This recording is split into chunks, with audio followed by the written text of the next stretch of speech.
سلام دوستای عزیز، خدا کنه جور سلامت باشین. امروز جملات پرسشی که با دیو شروع میشه، ما ایرا با شما کار میکنیم، میریم آده سری لفظ خود.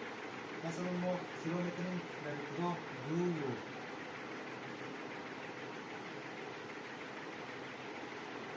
چند تا دیو رو باید ما با ما مثال کار کنیم، نوشته کنیم، باز جملات تفریش ادامهش کار میکنیم.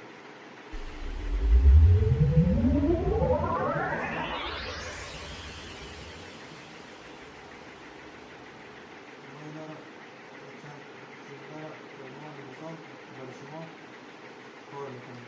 ما در اینجا مثلا میگیم که دیو چی؟ دو. مثلا دیو کم.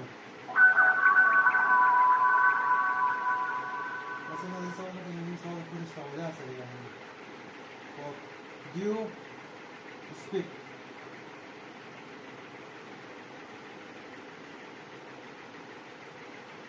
مثلا do you want.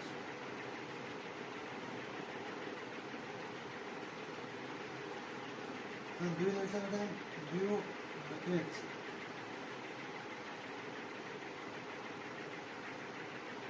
دوستان عزیز، do you go شما میروید.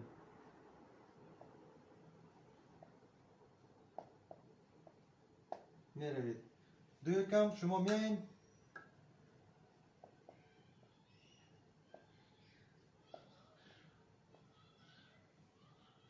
میایید. do you speak شما صحبت میکنید.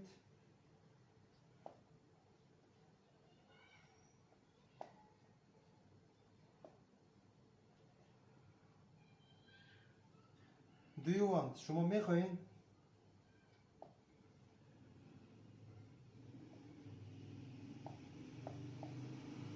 do you eat شما میخورید.